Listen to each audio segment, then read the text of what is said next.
Nikah seteja nikah, keng maancora NU. Sepaling bahaya. Ini yang bagian terakhir. Selain gerakan-gerakan Wahabi Salafi, selain gerakan-gerakan Hizbut Tahrir yang berusaha menghantam NU hari ini, adalah satu gerakan dari satu organisasi yang ubudiyahnya sama dengan NU. Bismillahirrahmanirrahim. Assalamualaikum warahmatullahi ta'ala wabarakatuh. Allahumma salli ala Sayyidina Muhammad wa ala ali Sayyidina wa maulana Muhammad. Sebutan kaula muljaaki tak langkong para sepo para kiai cangkolang nika toju iatas nika sul adab nih. Tapi yang lain sediaki tak bisa nyendep. Seporah de para guru, para sepo, para masyayikh, para asatid ben sebutan kaula muljaaki juga dari Pak Camat dan Ramil, Kapolsek anyar Jepon, kenging 3 minggu, baru 3 minggu ya. Ini putra asli Sumeneb. Dan kepada siapapun yang ada dalam majelis ini, perkenalkan saya Islah Bahrawi. Saya asli Madura, istri saya Madura asli juga, mertua saya orang Sampang, saya Bangkalan. Anak-anak saya juga karena orang tuanya asli Madura. Meskipun saya tinggal di Jakarta, saya berkomunikasi berbahasa Madura di Jakarta dengan anak-anak saya. Jadi insya Allah Maduranya tak kira elang. Pakun Madura, nikah nih, celeng nih. Nah nikah dari pabring lah kalau celeng. Jadi di medsos sering dibilang, wah ini orangnya ini munafik ini ya kan, sering banyak saya tak. Ben orang ini ke beni pah lebur saja, beda sebeci. Oh ini mukanya ini hitam, tak oning lah kalau rembi dari cete nih kah? Lah kalau rembi dari pabring lah kalau celeng orang Madura, lah kalau orang melarat. Saya memang terus terang saya sering tidak mau dipanggil Gus, karena saya orang biasa. Saya ini santri, bapak saya bukan kiai, hanya memang bapak saya ini pernah nyantri di Kiai Usman di Jatipurwo dan pernah menjadi anggotanya Torikoh Nahsabandiyah. Lalu kakek saya kiai. Kakek saya itu adalah santri generasi terakhir dari Syekhona Khalil bin Abdul Latif, satu kamar dengan Kiai As'ad Samsul Arifin Sukorjo. Nah nikah. Jadi meskipun saya bukan santri dari Sukorjo, tapi saya punya ikatan emosional karena saya ingat betul manabi Kiai As'ad nikah acabis de Madura biasanya alengki de embaten gule kanca sekamar neng ponduk jimin neng Syekhona Khalil. Nah tapi saya memang sempat nyantri di pondok pesantren Syekhona Khalil Bangkalan kurang lebih sekitar hampir 4 tahun.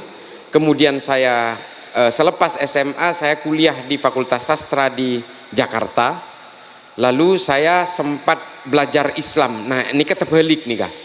Orang ajar Islam nih kadang-kadang benidang-kadang kebenyan de Arab. Saya belajar Islam ke Amerika. Ini ketebalik kak. Saya belajar filsafat dan sejarah Islam di Zaytuna Institute di Berkeley di California. Saya 4,5 tahun saya tinggal di Amerika. Lalu kemudian saya kembali ke Indonesia dan hari ini alhamdulillah saya bisa beraktivitas dan bekerja sebagai tenaga ahli pencegahan radikalisme, ekstremisme dan terorisme Mabes Polri, dalam hal ini Densus 88. Nikah empon cokop bab dan gula nikah. Lalu yang ingin saya sampaikan berikutnya adalah tentang mengapa NU ini menjadi penting. Nah nikah dan kula bahasa Indonesia saoski soalnya menabi ocak Madura Bangkalan dan kadang tak matching juga sarang Sumeneb. Kula oning aparing materi neng PCNU Sumeneb nika banyak saya tak ngerti juga. Nika aburjek tak ngerti. Ternyata aceker jebon. Nah nikah. Nah jadi banyak saya Jadi lebih baik bahasa Indonesia. Mengapa NU ini menjadi penting? Karena menurut pandangan umum dari salah seorang akademisi dari Tillman Scholar dari Harvard University, lagi ini saya ulang terus ini, Phil Caruso namanya, mengatakan bahwa NU itu sangat penting di Indonesia karena kalau NU tumbang kemungkinan besar Pancasila akan tumbang. Ini bukan saya yang bilang, ini Phil Caruso. Mengapa begitu? Karena orang-orang NU sejak awal diajari oleh para ulamanya untuk siap hidup berdampingan dengan orang yang berbeda. Baik berbeda dalam sosial, baik berbeda dalam ekonomi, maupun berbeda dalam keimanan. Ini kalau acara ulama-ulama NU. Jadi orang NU nikah memang tidak dididik untuk gelisah oleh keimanan orang lain. Tidak dididik untuk sibuk menghitung dosa orang lain. Memang tidak dididik untuk menerakakan orang lain. Tidak dididik juga untuk mengkafir-kafirkan orang lain yang berbeda. Ini menurut Phil Caruso.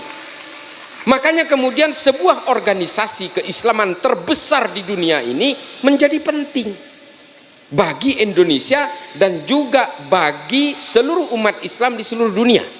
Saya adalah advisor, penasehat untuk pemerintahan Somalia untuk menanggulangi teror. Mereka bertanya kepada saya, Pak Islah, bagaimana cara menanggulangi radikalisme di Somalia? Ya saya bilang, kamu harus buat Pancasila. Oh, kalau Pancasila itu bisa kita buat, sejenis itu bisa kita buat. Oh, kalau begitu kamu harus bisa membuat satu organisasi namanya Nahdlatul Ulama. Karena dua ini adalah hal yang penting yang saling mendukung. Nah, ini kemudian yang menjadi masalah. Ternyata mereka tidak bisa membuat Nahdlatul Ulama karena satu negara itu adalah penganut paham yang sama, yaitu Wahabi Salafi. Dan mereka berperang satu sama lain, setengahnya dikuasai oleh pemberontak yang bernama Al-Shabaab, yang setengahnya lagi dikuasai oleh the government of Republic of Somalia. Dua-duanya berpaham sama, tafsirnya sama, agamanya sama, manhajnya sama, ijtihad yang dipakai sama. Tapi mengapa mereka berperang tidak pernah berhenti dan selalu bermusuhan? Dan konsep al-wala wal bara' fil Islam dari Muhammad Said Al-Qahtani yang dipakai oleh orang-orang Wahabi Salafi ini dipakai di antara sesama mereka. Sehingga ketika saya mengusulkan untuk membuat Nahdlatul Ulama, mereka tidak sanggup karena dengan sesama tafsir pun mereka bermusuhan. Sementara Nahdlatul Ulama adalah mengajarkan kita tidak bermusuhan dengan siapapun yang berbeda, dengan perbedaan dalam konteks apapun. Nah, mereka tidak sanggup. Lalu kemudian bagaimana caranya? Ya sudah, akhirnya hal-hal teknis yang kita bisa berikan ke mereka. Tidak bisa membuat satu bejana besar yang bisa menyatukan berbagai perbedaan. Ini tidak bisa, makanya kemudian konflik di Somalia ini menjadi sangat runyam dan tidak bisa berkesudahan. Seminggu lalu ketika saya sedang berada di Madinah, salah satu menterinya telepon saya ketika saya sedang umroh. Mereka nelpon saya, ini ada bis meledak lagi, korbannya 3 orang tewas. Ya nggak bisa. Selama mereka ini meskipun satu agama, satu tafsir, satu manhaj dan sebagainya, kalau semua itu tidak disatukan dalam bejana kebersamaan, ya mereka akan terus berperang satu sama lain. Antara Al-Shabaab dengan pemerintahan Somalia. Pemerintahan Somalianya didukung oleh Saudi, tapi berbagai pemberontak dan ulama-ulama sana juga lulusan Madinah dan Mekah. Jadi repot. Nah, ini kemudian yang menjadi penting menurut Phil Caruso adalah salah satu nilai penting dari Nahdlatul Ulama. Nahdlatul Ulama tidak pernah punya sejarah mengkhianati negaranya sendiri. Nih, kelompok Wahabi apakah pernah membuat huru-hara di negara ini? Sering. Bom yang meledak tahun 2000 sampai 2009, bom Malam Natal, bom Tentena, bom Ritz-Carlton, bom JW Marriott, bom Bali 1, bom Bali 2, bom Kampung Melayu, bom Sarinah, ini semua produknya Wahabi Salafi. Semua. Mengapa saya berani mengatakan itu? Data. Mari adu data dengan saya. Densus 88 menangkap teroris dari tahun 2000 sampai hari ini kurang lebih sekitar 2127 orang. Ini yang ditangkap Densus. Hanya 6 orang yang bukan penganut Wahabi Salafi. Hanya 6 orang. Siapa aja yang 6 orang ini? 4 orang anggota FPI. Hussein Hasni dan kawan-kawan. Dia merakit bom. Tidak terima karena Habib Rizik Syihab ditangkap lalu dia berusaha merakit bom untuk meledakkan berbagai spot di Jakarta. ditangkap oleh Densus. Kemudian yang nomor 5 adalah Fernando. Ini orang Katolik, meledakkan bom Sumarekon Serpong karena dia ingin memeras pemilik mall dengan Bitcoin. Kemudian yang keenam adalah penganut ajaran kiri anarko-sindikalisme, namanya Johnson Dang Siagian. Dia berusaha membakar pos polisi di Jatiwarna. Hanya 6 orang ini. Selebihnya siapa yang ditangkap? Penganut Wahabi Salafi, Pak. Dek para sepos aja sepor. Apa saya memfitnah mereka? Mari kita adu data. Kalau tidak percaya dengan data saya, mari antri di depan saya bawa ke terorisnya langsung. Apa pahamnya mereka yang dianut? Saya pertemukan di penjara. Daftar ke saya. Saya punya otoritas untuk mempertemukan orang-orang yang tidak percaya itu. Mari antri. Saya buat daftarnya untuk bertemu dengan teroris yang sedang dipenjara hari ini. Apa pemahamannya? Sama secara fikih. Mereka juga mengharamkan ziarah kubur, mereka mengharamkan maulidan, mengharamkan tahlil, tidak berkunut dan sebagainya. Sama persis seperti orang-orang yang tidak suka kepada orang-orang Nahdliyin. Tapi apakah karena ketidaksukaan terhadap Nahdliyin saya melawan ini? Bukan. Karena ini adalah menjadi penyebab dari berbagai gerakan-gerakan radikal di seluruh dunia. Pak, Bapak Ibu sekalian, saya sudah pernah ke Somalia, saya sudah pernah ke Nigeria, saya sudah pernah ke negara-negara tanduk Afrika, saya sudah pernah ke Sudan, saya sudah pernah ke Bangui, Republik Afrika Tengah, saya menyusur pantai barat Afrika sampai ke Monrovia di Liberia. Penyebab terorisme itu semua sama, ajaran Wahabi Salafi. Saya bertanggung jawab dengan riset ini karena saya hadir langsung ke sana. Kalau kemudian saya dianggap memfitnah mereka, oke, kita bantah-bantahan. Ustadz-ustadz Salafi yang kita kenal hari ini di berbagai media seolah-olah sejuk, menghina pemimpin haram, berunjuk rasa haram. Bagaimana mungkin kami menjadi teroris sementara merokok saja saya haramkan, mencelakakan diri sendiri saja saya haramkan, apalagi mencelakakan orang lain. Kan tidak nikah alasnya. Itu adalah open gateway. Open gateway ini kenapa? Pintu pembukanya. Produk akhirnya pada akhirnya menjadi teroris, Pak. Kenapa? Ajaran ini pada akhirnya membangun kesadaran kognisif, membangun kesadaran secara perlahan bahwa nanti mereka akan benci terhadap perbedaan. Dan ketika dia sudah benci terhadap perbedaan, mereka akan terjebak dalam hakimiyah dan takfiriyah. Mereka akan menghakimi orang yang berbeda dan kemudian mengkafir-kafirkan siapapun yang berbeda. Mereka mengklaim kebenaran bahwa kebenaran hanya miliknya, orang lain yang berbeda dengan dia pasti salah. Nih, orang-orang penganut Ahlus Sunnah wal Jamaah disebut sebagai orang-orang jahiliyah, sampai Aswaja pun diplesetkan oleh mereka. Aliran sesat warisan jahiliyah, Aswaja diplesetkan oleh mereka. Kita sebenarnya tidak peduli mereka ini punya pemahaman apa, mereka menganut tafsir apa, mau menganut manhaj apa, silahkan. Itu hak, kita nggak bisa melarang. Semua orang punya hak itu. Tapi tolong jangan benci perbedaan. Kalau mereka ini membenci perbedaan, mereka tidak akan bisa hidup dimanapun. Karena perbedaan diantara semua manusia ini adalah sunnatullah. Ini perbedaan diantara kita. Ini kata Allah, ayo saya buat kalian ini bersuku-suku dan berbangsa-bangsa. Supaya apa? Supaya kalian saling mengenal dan kalian ini lita'arofu, saling mengenal dalam perbedaan. Ini kepengeran dengan sengaja membuat kita berbeda-beda. Taruhlah orang kembar identik, ya kan? Kan ada orang kembar identik, bajunya dibuat sama, kupingnya sama, matanya sama, rambutnya sama, bajunya dibuat sama, sehingga kadang-kadang kita tidak tahu ini yang mana. Ini adiknya apa ini bapak, apa ini kakaknya. Saking kembarnya, saking identik. Tapi Allah menunjukkan kekuasaan yang berbeda di situ. Sidik jarinya berbeda. Ini loh. Artinya apa? Perbedaan di antara kita semua ini Allah hanya ingin menunjukkan kekuasaan dan kekayaannya. Nah, inilah oleh orang-orang Wahabi Salafi yang berusaha ditolak dan tidak mau ada perbedaan. Ini kan menentang sunnatullah namanya. Kalau kita ingin menyamakan orang di seluruh dunia ini untuk sama dengan kita, sampai kiamat 2 kali pun tidak akan bisa.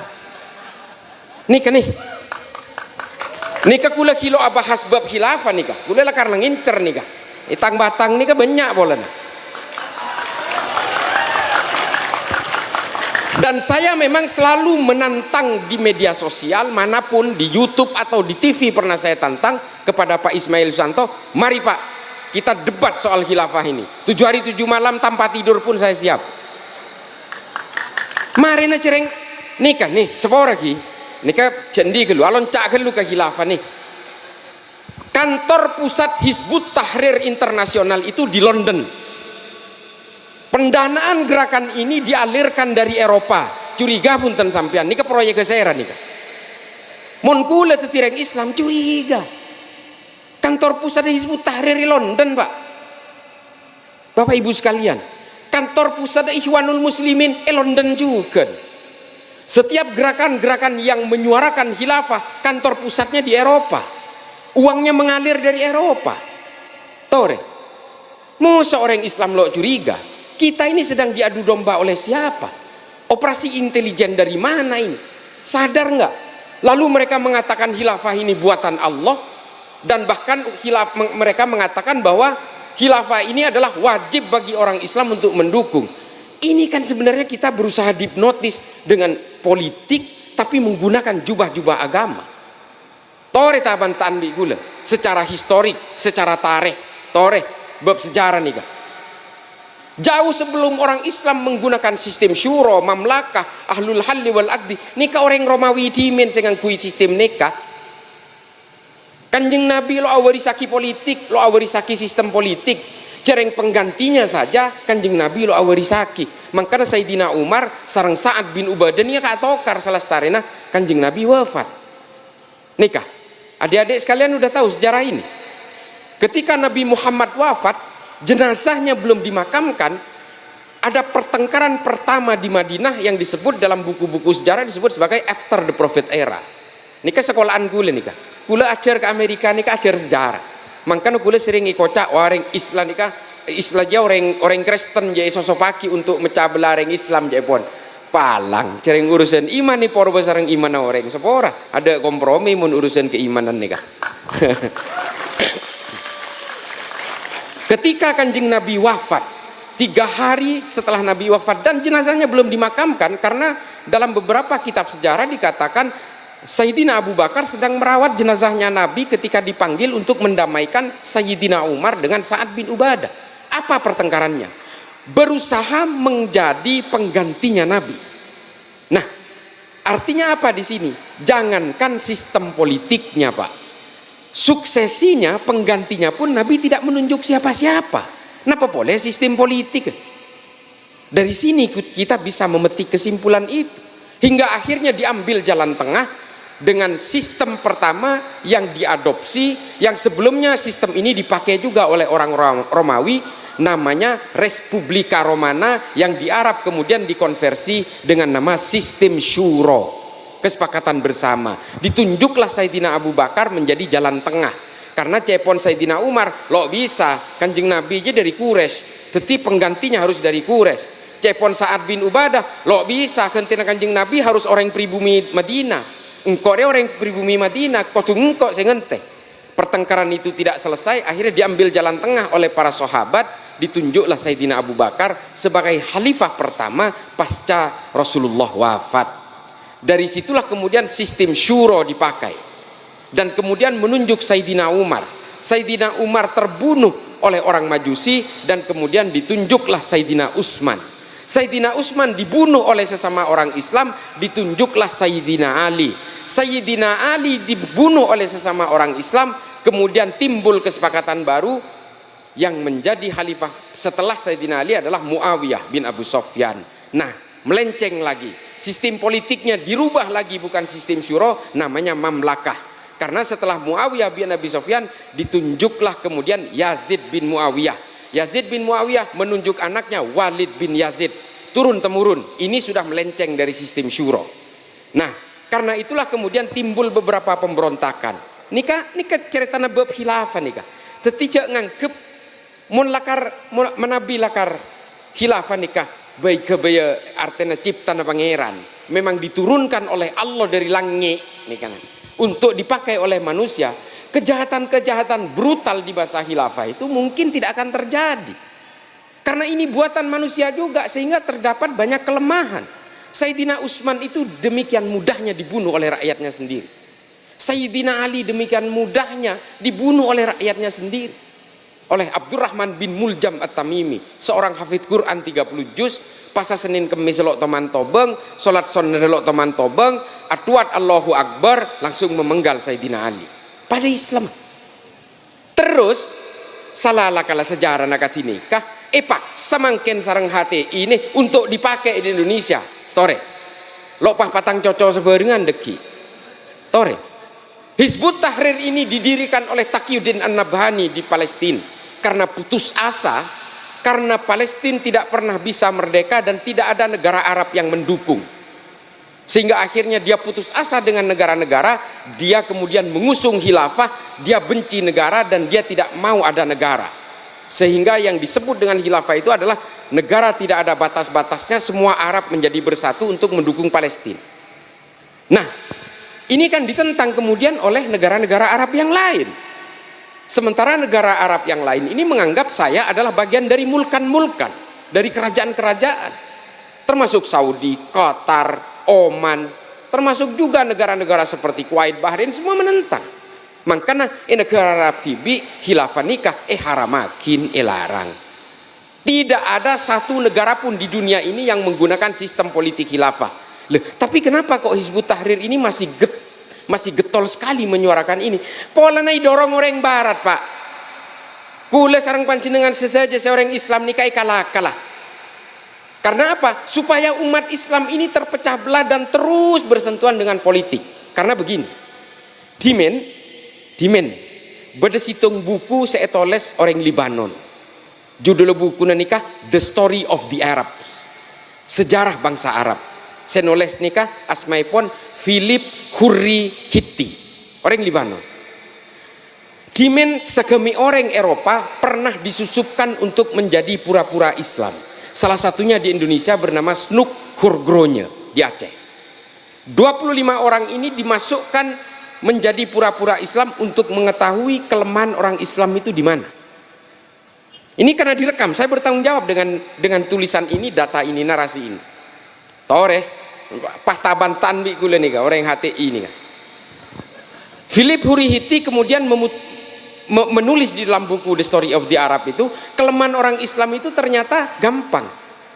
Dia harus diperkenalkan dengan cita-cita politik. Kalau orang Islam itu diberi cita-cita politik, dia akan saling berperang sesama orang Islam. Karena apa? Sejarah mengatakan begitu. Perang Jamal, perang Siffin, perang Hurrah, perang Zab. Ini ke perang apa pada Islam nih kah? Patang pedeng, patang beli pada Islam. Ini ke perang nih, perang Jamal, perang Siffin, perang Hurrah, perang Zab. Ini kan ceritanya lanceng. Tak usah cerita lagi. Tapi yang jelas ini adalah perang sesama orang Islam. Dan gara-gara apa? Politik. Orang Syiah dan Sunni bermusuhan 1400 tahun lebih. Gara-gara apa? Politik. Lalu kemudian disimpulkan bahwa kelemahan orang Islam ini supaya orang Islam ini tidak solid, tidak bersatu, beri dia cita-cita politik. Nah nih, ragara nikah.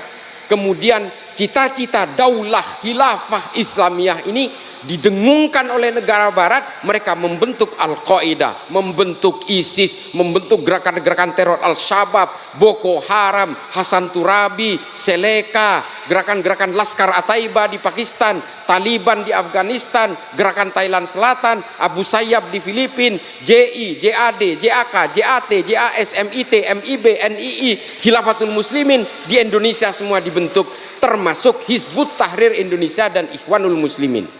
Nih, supaya apa? Supaya kita bercerai-berai satu sama lain. Gara-gara apa? Politik. Mun orang Islam nikah paringi politik, kepentingan politik atau kar sebarengan. Cebong kampret, kadrun basar RP, ini ke produk politik semua. Pemilu nala lober, Pak Jokowi le para lengser, ki bakun semosona tak berlober. Nika pada bi Sunni sareng Syiah nika. 1400 tahun tak kelim damai. Nah nih, itu kalau dengan politik. Dan hari ini kemudian mau dimainkan lagi soal politisasi agama. Mereka hanya ingin memecah belah. Ini semua proyek barat. Sepora nih kak. Hizbut Tahrir gula gila lah mare anu ki. Hizbut Tahrir kantor pusatnya di London, Ikhwanul Muslimin kantor pusatnya di London, Ahmadiyah kantor pusatnya di London. Semua gerakan-gerakan imamah dan khilafah itu, termasuk gerakan-gerakan Syiah juga, gerakan-gerakan Syiah yang lebih menghendaki khilafah dan imamah juga di London semua. Dan kemudian ini dikerahkan, diekspor paksa ke Indonesia, ke negara-negara muslim lain. Tore, pesadar nikah. Cek poron, icak lecak sarang orang luar. Cek poron ragara politik pahatokar sebereng ngantak remare deki.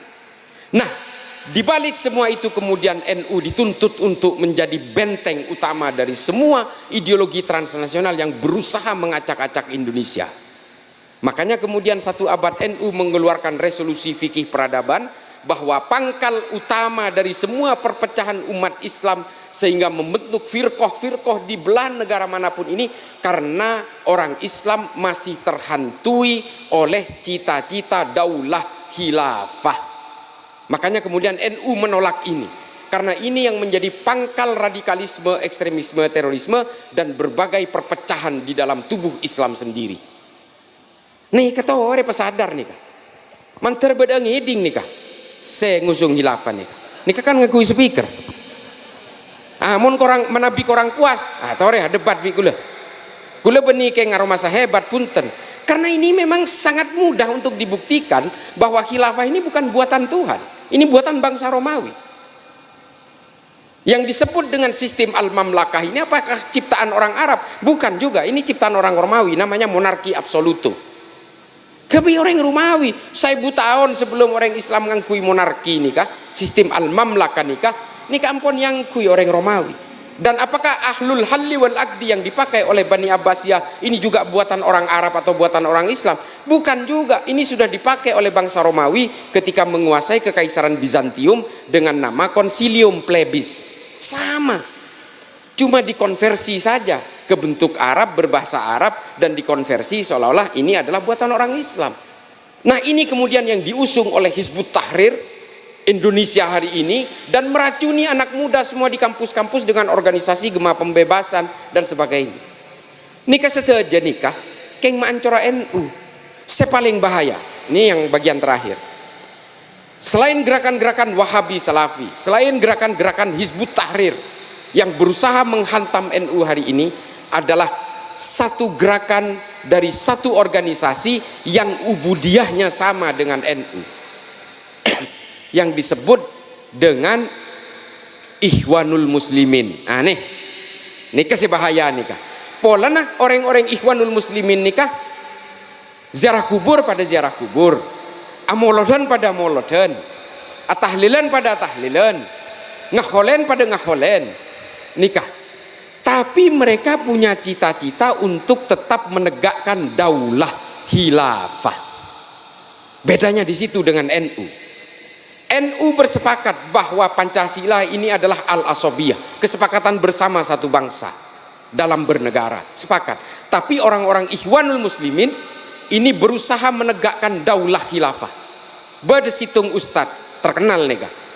Nah repotnya memang ketika saya melawan fatwanya Ustadz ini yang dikenal sebagai kadernya Ikhwanul Muslimin, ketika dia menyuarakan harokah istisyhadiyah, siala bendeku lenikah reng orang NU juga. Artinya apa? Orang NU termakan oleh hasutan ini juga. Ini yang lebih bahaya. Nih. Ketika dia menghalalkan bom bunuh diri meskipun itu di Palestina, saya mengatakan jangan main-main dengan fatwa ini. Fatwa ini tidak hanya dibatas dalam satu negara, dia bisa dipakai di negara lain. Memang fatwanya Abu Bakar Naji dalam Idarat At-Tawahhush itu fatwa untuk orang Indonesia? Bukan. Itu fatwa untuk penganut-penganut Wahabi di Suriah dan Irak. Tapi kemudian apa? Dipakai oleh teroris-teroris di Indonesia fatwa itu.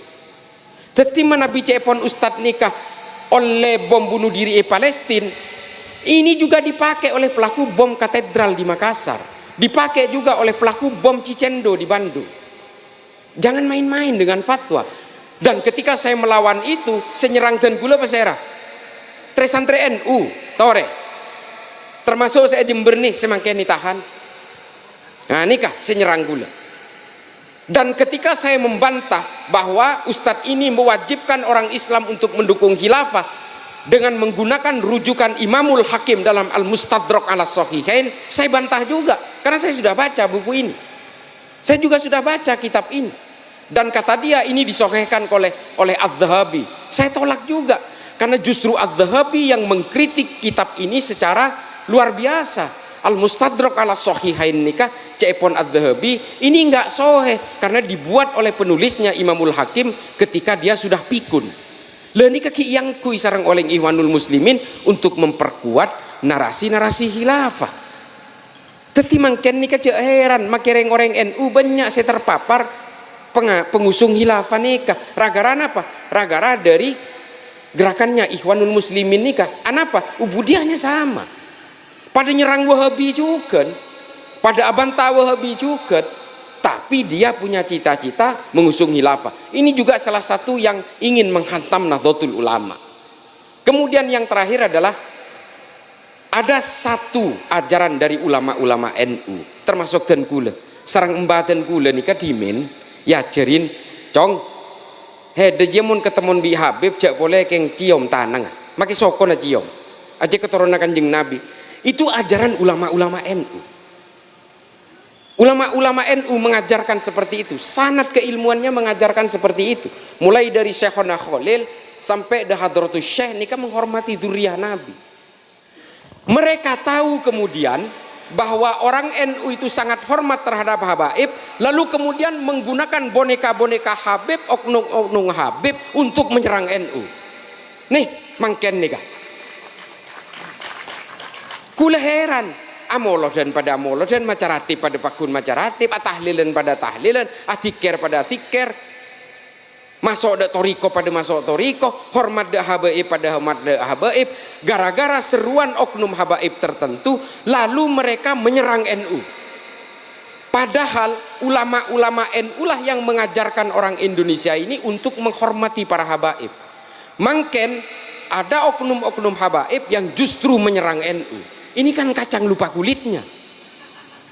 Lah nih, kita tetap menghormati para habaib. Harus, masih banyak habaib-habaib yang tawaddu, yang tidak bersentuhan dengan kepentingan-kepentingan transaksi politik, yang tidak mendukung capres ini, tidak mendukung capres ini. Dia betul-betul tawaddu, tetap betul-betul wasatiyah, tetap bergerak dalam tataran-tataran toriko. Habib Lutfi, Habib Jindan, banyak yang tawaddu. Kita menghormati habaib, tapi kalau ada habaib yang berandal, ya sudah kita hormati, tapi jangan ikuti fatwanya. Ini kesepora. Lo kenapa? Bita sarang dan kule lo kenapa? Tore, menghormati keturunan Kanjeng Nabi itu harus, karena kita ingin menghormati Nabi. Harus nih kan. Tapi urusan akhlak lain boleh ceritana. Bajengan ki bajengan, sepora. Maki kule nikah dosa na banyak. Aduh napa?